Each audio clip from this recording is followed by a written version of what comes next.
ಬಾಂಗ್ಲಾದವ್ರನ್ನ ಕರ್ಕಳಿ sir ನೀವು ಅಂತಂದ್ರೆ ಬಾಂಗ್ಲಾದವ್ರನ್ನ ಗೊತ್ತಾಗ್ಲಿ, ಬಾಂಗ್ಲಾದವ್ರನ್ನ ದರೋಡೆ ಮಾಡಿದಾರ, ಏನ್ ರೇಪ್ ಮಾಡಿದಾರ, ಕೊಲೆ ಮಾಡಿದಾರ? ಒಬ್ಬ ಡಾಕ್ಟರ್ ಜವಾಬ್ದಾರಿಯುತ ವ್ಯಕ್ತಿ ಇಷ್ಟು ಸರ್ವೆ ಮಾಡಿ ನಿಮಗೆ ರಿಪೋರ್ಟ್ ಕೊಡ್ತಾ ಇದಾರೆ ಅವರು. ಸೊ ನೀವು ಪೊಲೀಸ್ ಡಿಪಾರ್ಟ್ಮೆಂಟ್ ಶ್ಲಾಘನೆ ಮಾಡಿ ಆ ವರದಿ ತಗೊಂಡು ಅದನ್ನು ಕಾರ್ಯಾಚರಣೆ ಮಾಡಿ ಅವರನ್ನು ಹೊರಗೆ ಹಾಕೋದು ಬಿಟ್ಟು ಅವ್ರ ಮೇಲೆ ಕೇಸ್ ಹಾಕೋದು ಬಿಟ್ಟು ಇವತ್ತು ಯಾರು ಸರ್ವೆ ಮಾಡ್ತಾರೋ ಅವ್ರ ಮೇಲೆ ಕೇಸ್ ಹಾಕ್ತಾ ಇದ್ರು. ಯಾವ ನೀತಿ ನಿಮ್ದು? ಭಾರತದಿಂದಲೇ ಜನ್ಮ ತಾಳಿದಂತ ಬಾಂಗ್ಲಾ ಇವತ್ತು ಭಾರತಕ್ಕೆ ವಿರುದ್ಧವಾಗಿ ನಿಂತಿದೆ. ಅಲ್ಲಿ ಅವ್ಯಾಹತವಾಗಿ ಹಿಂದೂಗಳ ಮೇಲೆ ದಾಳಿಗಳನ್ನ ಮಾಡುವುದು, ಹಿಂದೂಗಳ ಮನೆಗಳಿಗೆ ಬೆಂಕಿ ಹಚ್ಚುವುದು, ಹಿಂದೂಗಳನ್ನ ದ್ವೇಷ ಮಾಡುವಂತ ಕೆಲಸವನ್ನ ಬಾಂಗ್ಲಾದಲ್ಲಿ ಮಾಡ್ತಿದ್ದಾರೆ. ಇದರಿಂದ ರುಚಿಗೆದ್ದಂತಹ ಭಾರತೀಯರು ಕೂಡ ಭಾರತದಲ್ಲಿ, ಅದರಲ್ಲೂ ವಿಶೇಷವಾಗಿ ಬೆಂಗಳೂರು ಸುತ್ತಮುತ್ತಲು ಇರುವಂತಹ ಅಕ್ರಮ ಬಾಂಗ್ಲಾ ನುಸುಳುಕೋರರನ್ನ ಪತ್ತೆ ಹಚ್ಚಿ ಪೊಲೀಸ್ನವರಿಗೆ ಒಪ್ಪಿಸುವಂತ ಕೆಲಸವನ್ನ ಹಿಂದೂ ಹೋರಾಟಗಾರರಾದ ಪುನೀತ್ ಕೆರೆಹಳ್ಳಿ, ಡಾಕ್ಟರ್ ನಾಗೇಂದ್ರ ಮುಂತಾದವರು ಮಾಡ್ತಿದ್ದಾರೆ. ಈಗ ಹಾಗೆ ಪತ್ತೆ ಹಚ್ಚುತ್ತಿರುವವರ ವಿರುದ್ಧವೇ ದೂರುಗಳನ್ನ ದಾಖಲಿಸಿ ಬೆಂಗಳೂರಿನ ಪೊಲೀಸ್ನವರು ಮಾಡ್ತಿದ್ದಾರೆ. ಇದರಿಂದಾಗಿ ಈಗ ಈ ಕಿರುಕುಳಕ್ಕೆ ಬೇಸತ್ತಂತಹ ಎಲೆಕ್ಟ್ರಾನಿಕ್ ಸಿಟಿಗೆ ಸಮೀಪವಿರುವಂತಹ ಬೆಟ್ಟದಾಸನಪುರದ ಡಾಕ್ಟರ್ ನಾಗೇಂದ್ರ ವಿಧಾನಸೌಧದ ಮುಂಭಾಗದಲ್ಲಿ ವಿಷ ಸೇವಿಸಿ ಆತ್ಮಹತ್ಯೆಗೆ ಯತ್ನಿಸಿದ್ರು. ಇದು ರಾಜ್ಯಾದ್ಯಂತ ತೀವ್ರ ಆಕ್ರೋಶಕ್ಕೆ ಕಾರಣವಾಗಿತ್ತು. ಇಂದು ಅವರನ್ನ ಶ್ರೀರಾಮ ಸೇನೆಯ ಮುಖ್ಯಸ್ಥರಾದಂತ ಪ್ರಮೋದ್ ಮುತಾಲಿಕ್ ಅವರು ಭೇಟಿ ಮಾಡಿದ್ರು.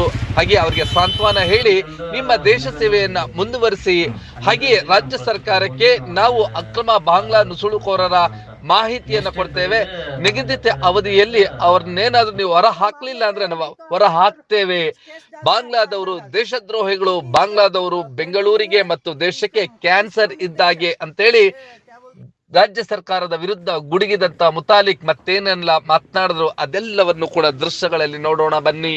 ಮೊದಲನೇದಾಗಿ ಅವರು ಸೋಲದೇವನಹಳ್ಳಿಯ ಒಂದು ಭಾಗದಲ್ಲಿ ಇರುವಂತಹ ಬಾಂಗ್ಲಾದೇಶಿಗಳದ್ದಲ್ಲ. ಅವ್ರ ಹಿಂದೆನೂ ಸುಮಾರು 10-12 ಕಾಲೋನಿಗಳಲ್ಲಿ ಇರುವಂಥವ್ರನ್ನ ಸರ್ವೆ ಮಾಡಿ ಅವರ ರಿಪೋರ್ಟನ್ನು ಪೊಲೀಸರಿಗೆ ಒಪ್ಪಿಸಿ ಸೊ ಅದರದ್ದೆಲ್ಲ ದಾಖಲೆಗಳನ್ನು ಇಟ್ಕೊಂಡಿದ್ದಾರೆ. ಈಗ ಒಮ್ಮೆಲೆ ಸೋಲದೇವನಹಳ್ಳಿಯಿಂದ ಒಮ್ಮೆಲೆ ಕೇಸ್ ಆಗೋದಕ್ಕೆ ಕಾರಣ ರಾಜಕಾರಣ, ಇದು ಕಾಂಗ್ರೆಸ್ ಕಾರಣ, ಪೊಲೀಸ್ ಡಿಪಾರ್ಟ್ಮೆಂಟಿನ ಏನೋ ಒಂದು ನಿಗೂಢವಾದಂಥ ವಿಷಯ ಕಾರಣ ಅಂತನ್ನುವಂಥದ್ದು ನಾನು ಹೇಳ್ತಾ ಇದ್ದೀನಿ. ಈಗ ಅವ್ರು ಮಾಡಿದ ಅಪರಾಧ ಏನು, ತಪ್ಪೇನು? ದೇಶದ ಹಿತದೃಷ್ಟಿಯಿಂದ ಯೋಚನೆ ಮಾಡ್ತಾರೆ ಪೊಲೀಸರು. ನೀವು ಕೆಲಸ ಮಾಡಬೇಕಾಗಿತ್ತು, ನೀವು ಕೆಲಸ ಮಾಡಿದ್ದನ್ನು ಅವ್ರು ಮಾಡ್ತಾ ಇರುವಂತಹದ್ದು ನೀವು ಶ್ಲಾಘನೆ ಮಾಡೋದು ಬಿಟ್ಟು ಕೇಸ್ ಹಾಕ್ತಾರೆ. ಯಾರ ಮೇಲೆ ಕೇಸ್ ಹಾಕ್ತಾರೆ? ಏನು ದರೋಡೆ ಮಾಡಿದಾರ, ಏನು ರೇಪ್ ಮಾಡಿದಾರ, ಕೊಲೆ ಮಾಡಿದಾರ? ಒಬ್ಬ ಡಾಕ್ಟರ್ ಜವಾಬ್ದಾರಿಯುತ ವ್ಯಕ್ತಿ ಇಷ್ಟು ಸರ್ವೆ ಮಾಡಿ ನಿಮಗೆ ರಿಪೋರ್ಟ್ ಕೊಡ್ತಾ ಇದ್ದಾರೆ ಅವರು. ಸೊ ನೀವು ಪೊಲೀಸ್ ಡಿಪಾರ್ಟ್ಮೆಂಟ್ ಶ್ಲಾಘನೆ ಮಾಡಿ ಆ ವರದಿ ತಗೊಂಡು ಅದನ್ನು ಕಾರ್ಯಾಚರಣೆ ಮಾಡಿ ಅವರನ್ನು ಹೊರಗೆ ಹಾಕೋದು ಬಿಟ್ಟು ಅವ್ರ ಮೇಲೆ ಕೇಸ್ ಹಾಕೋದು ಬಿಟ್ಟು ಇವತ್ತು ಯಾರು ಸರ್ವೆ ಮಾಡ್ತಾರೋ ಅವ್ರ ಮೇಲೆ ಕೇಸ್ ಹಾಕ್ತಾ ಇರೋದು. ಯಾವ ನೀತಿ ರೀ ನಿಮ್ದು? ಯಾವ ಕಾನೂನು ಹೇಳುತ್ತೆ? ಹೌದು, ಅವ್ರಿಗೆ ಹೊಡೆದಿರ್ತೀವಿ ನಾವು, ಅವ್ರು ಹೊಡಿಬಾರ್ದ? ಏನು ಹೂವಿನ ಮಾಲೆ ಹಾಕ್ಬೇಕು ಅವರಿಗೆ? ಏನು ಪೇಡೆ ತಿನ್ನಿಸ್ಬೇಕಾ? ಏನಂತ ತಿಳ್ಕೊಂಡಿದ್ದೀರಿ ನೀವು? ಹೌದು, ಡಾಕ್ಟರ್ ನಾಗೇಂದ್ರ ಎಲೆಕ್ಟ್ರಾನಿಕ್ ಸಿಟಿ ಸುತ್ತಮುತ್ತಲು ಇದ್ದಂತ ಅಕ್ರಮ ಬಾಂಗ್ಲಾ ನುಸುಳುಕೋರರನ್ನ ಪತ್ತೆ ಹಚ್ಚಿ ಪೊಲೀಸ್ನವರಿಗೆ ಒಪ್ಪಿಸುವಂತ ಕೆಲಸವನ್ನ ಮಾಡ್ತಿದ್ರು.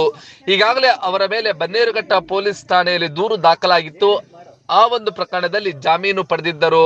ಕೆಆರ್ಪುರಂ ಹಾಗೆಯೇ ಸೋಲದೇವನಹಳ್ಳಿ ಭಾಗಗಳಲ್ಲಿ ಇದ್ದಂತ ಅಕ್ರಮ ನುಸುಳುಕೋರರನ್ನ ಪತ್ತೆ ಹಚ್ಚುವಂತ ಕಾರ್ಯವನ್ನ ಮಾಡ್ತಿದ್ರು ಮತ್ತು ಪೊಲೀಸ್ನವರಿಗೆ ಅವರನ್ನ ಒಪ್ಪಿಸುತ್ತಿದ್ರು. ಆದ್ರೆ ಸೋಲದೇವನಹಳ್ಳಿಯ ಆ ಒಂದು ಭಾಗದಲ್ಲಿ ರಾಜ್ಯದ ಹಿರಿಯ ಪೊಲೀಸ್ ಅಧಿಕಾರಿ ಆಗಿರುವಂತ IG ಆಗಿರುವಂತಹ ಸಲೀಂ ರವರ ಸಂಬಂಧಿಕರಿಗೆ ಸಂಬಂಧಪಟ್ಟಂತ ಜಮೀನು ಅದು ಎನ್ನುವಂತ ಮಾತುಗಳು ಕೇಳಿ ಬಂದವು. ಇದರಿಂದ ರೊಚ್ಚಿಗೆದ್ದಂತ ಪೊಲೀಸ್ ಇಲಾಖೆ ಈಗ ಡಾಕ್ಟರ್ ನಾಗೇಂದ್ರ ಪುನೀತ್ ಕೆರೆಹಳ್ಳಿಯ ವಿರುದ್ಧ ದೂರುಗಳನ್ನ ದಾಖಲಿಸಿದ್ರು ಮತ್ತು ಅವರ ಮನೆಗಳಲ್ಲಿ ಕಿರುಕುಳವನ್ನ ನೀಡ್ತಿದ್ರು ಅಂತ ಹೇಳಿ ಆತ್ಮಹತ್ಯೆಗೆ ಯತ್ನಿಸಿದ್ರು. ಈ ಒಂದು ಸಂದರ್ಭದಲ್ಲಿ ರಾಜ್ಯದಾದ್ಯಂತ ಡಾಕ್ಟರ್ ನಾಗೇಂದ್ರ ಅವರಿಗೆ ಬೆಂಬಲ ವ್ಯಕ್ತವಾಗಿತ್ತು. ಇಂದು ಪ್ರಮೋದ್ ಮುತಾಲಿಕ್ರು ಭೇಟಿ ಮಾಡಿ ಏನ್ ಮಾತನಾಡಿದ್ರು ನೋಡೋಣ ಬನ್ನಿ. ಅಕ್ರಮವಾಗಿ ವಲಸೆ ಬಂದಿದ್ದಾರೆ. ಇಲ್ಲಿ ನಮ್ಮ ಕನ್ನಡಿಗರಿಗೆ ಉದ್ಯೋಗವನ್ನು ಕಸಿತಾ ಇದ್ದಾರೆ, ಆರ್ಥಿಕವಾಗಿ ತೊಂದರೆ ಕೊಡ್ತಾ ಇದ್ದಾರೆ. ಇವರಿಗೆ ರೇಷನ್ ಕೊಡೋದು ಯಾರು, ಇವರಿಗೆ ಕಾರ್ಡ್ಗಳನ್ನು ಕೊಡೋದು ಯಾರು, ಇವರಿಗೆ ವೋಟರ್ ಲಿಸ್ಟ್ ಕೊಡೋದು ಯಾರು, ID ಕೊಡೋದು ಯಾರು? ಅವ್ರನ್ನ ಓದಿಬೇಕು ಮೊದಲು. ಅದು ಬಿಟ್ಟು ಇವತ್ತು ಡಾಕ್ಟರ್ ಅವರು ಸರ್ವೆ ಮಾಡುವಂತ ಈ ಹಿನ್ನೆಲೆಯಲ್ಲಿ ಮಾಡ್ತಾ ಇರುವಂತದ್ದು ಸರಿಯಲ್ಲ. ನಾನು ಖಂಡಿಸ್ತಾ ಇದ್ದೀನಿ, ವಿರೋಧಿಸ್ತಾ ಇದ್ದೀನಿ. ಕೇಸನ್ನು ವಾಪಸ್ ತಗೊಳ್ಬೇಕು. ಸೋಲ್ದೇವನಹಳ್ಳಿಯಲ್ಲಿ ಇವರು ಎಲ್ಲಿ ಅದು ಸಲೀಂ ಹೌದೋ ಅಲ್ಲೋ ಅದನ್ನ ತನಿಖೆ ಮೂಲಕ ಗೊತ್ತಾಗುತ್ತೆ. ಆದರೆ ಸಲೀಂ ಅವ್ರದ್ದೇ ಇದ್ರು ಅಥವಾ ಸಲೀಂ ಅವ್ರದ್ದೇ ಹೆಸರು ಹೇಳಿದ್ರು ಕೂಡ ಇಲ್ಲಪ್ಪ ನನ್ನ ಜಾಗ ಅಲ್ಲ ಅದು ಅಂತ ಹೇಳ್ಬಿಟ್ರೆ ಮುಗಿದೋಯ್ತು. ಈ ರೀತಿಯ ಆರೋಪ ಪ್ರತ್ಯಾರೋಪ ಬೇಕಾದಷ್ಟು ಮಾಡ್ತಾರ್ರಿ. ಸೊ ಈಗ ಮಿನಿಸ್ಟ್ರಿಗಳಿಗೆ ಆರೋಪಗಳನ್ನು ಮಾಡ್ತಾರೆ, ಇದು ಬೇನಾಮಿ. ಹಾಗಾದ್ರೆ ಎಲ್ಲರ ಮೇಲೆ ಕೇಸ್ ಹಾಕಿ ನೋಡೋಣ. ಯಾಕೆ ಇವ್ರ ಮೇಲೆ ಅಷ್ಟೇ ಯಾಕೆ ಕೇಸ್ ಹಾಕ್ತಾ ಇದ್ರಿ? ನಿಮಗೆ ಯಾಕೆ ಒಮ್ಮೆಲೆ ಯಾಕೆ ನಿಮ್ಮ ನೆಟ್ಟಿಗೆ ಇರ್ತಿದ್ದು? ಸೊ ಸಲೀಂ ಅವರೇ, ನಾವು ನಿಮ್ಮ ಮೇಲೆ ಆರೋಪ ಮಾಡಿ ನನ್ನ ಸುಳ್ಳು ಅಂತ ಹೇಳಿಬಿಟ್ರೆ ಮುಗಿದೋಯ್ತು, ನಂದಲ್ಲ ಅದು. ಹಾಗಾದ್ರೆ ನೀವು ಕೇಸ್ ಹಾಕ್ತಾ ಇರೋದು ಇದರ ಅರ್ಥ ಏನೋ ಇದೆ ಅಂತನೂ, ನಿಗೂಢವಾಗಿದೆ ಅಂತನ್ನುವಂಥದ್ದು ಅರ್ಥ ಆಗುತ್ತೆ, ಹೆದರಿಸ್ತಾ ಇದ್ದಾರೆ ಅಂತನ್ನುವಂಥದ್ದು ಅರ್ಥ ಆಗುತ್ತೆ. ಸೊ ವಿಷಯಾಂತರ ಮಾಡಕ್ಕೆ ಹೋಗ್ಬೇಡಿ. ಮೂಲ ವಿಷಯ ಬಾಂಗ್ಲಾದೇಶಿಗಳಿದ್ದಾರೆ, ದೇಶದ್ರೋಹಿಗಳಿದ್ದಾರೆ. ಬಾಂಗ್ಲಾ ಕ್ಯಾನ್ಸರ್ ಇದೆ, ಇಲ್ಲಿ ಹರಡ್ತಾ ಇದೆ. ಇದು ಇಡೀ ಬೆಂಗಳೂರು ನಗರ ಆವರಿಸ್ತಾ ಇದೆ. 20 ಲಕ್ಷ ಜನ ಬಾಂಗ್ಲಾದೇಶಿಗಳಿದ್ದಾರೆ ಅಂತ ಹೇಳಿ ವಿರೋಧ ಪಕ್ಷದ ನಾಯಕರು ಹೇಳ್ತಾ ಇದ್ದಾರೆ. ಇದೇ ಸಂದರ್ಭದಲ್ಲಿ ರಾಜ್ಯ ಸರ್ಕಾರದ ವಿರುದ್ಧ ಗುಡುಗಿದಂತ ಪ್ರಮೋದ್ ಮುತಾಲಿಕ್ ರವರು, ಇವರು ದೇಶ ಸೇವೆಯನ್ನ ಮಾಡ್ತಾ ಇರುವಂತವರು, ಪೊಲೀಸ್ನವರು ಮತ್ತು ರಾಜ್ಯ ಸರ್ಕಾರ ಮಾಡಬೇಕಾಗಿರುವಂತಹ ಈ ಅಕ್ರಮ ನುಸುಳುಕೋರರ ಪತ್ತೆ ಹಚ್ಚುವ ಕಾರ್ಯವನ್ನು ಅವ್ರು ಮಾಡ್ತಿದ್ದಾರೆ. ಅವರಿಂದ ಮಾಹಿತಿಯನ್ನ ಪಡೆದು ಅವರನ್ನು ಹೊರ ಹಾಕಬೇಕು. ಬಾಂಗ್ಲಾದವರು ದೇಶ ಪ್ರೇಮಿಗಳಲ್ಲ, ಅವರು ದೇಶ ದ್ರೋಹಿಗಳು, ಅವರು ಕ್ಯಾನ್ಸರ್ ಇದ್ದಾಗೆ. ಅವರನ್ನ ಏನಾದ್ರೂ ಹೊರ ಹಾಕ್ಲಿಲ್ಲ ಅಂದ್ರೆ ನಾವೇ ಆಗ್ತೇವೆ ಅಂತೇಳಿ ರಾಜ್ಯ ಸರ್ಕಾರದ ವಿರುದ್ಧ ಮತ್ತು ಪೊಲೀಸ್ನವರ ವಿರುದ್ಧ ಗುಡುಗಿದ್ದು ಹೀಗೆ. ಸೊ ಹಾಗಾಗಿ ಇದು ನೀವು ಕೇಸ್ ಹಾಕಿದ್ದು ಬಹಳ ದೊಡ್ಡ ತಪ್ಪು ಮಾಡಿದ್ರೆ.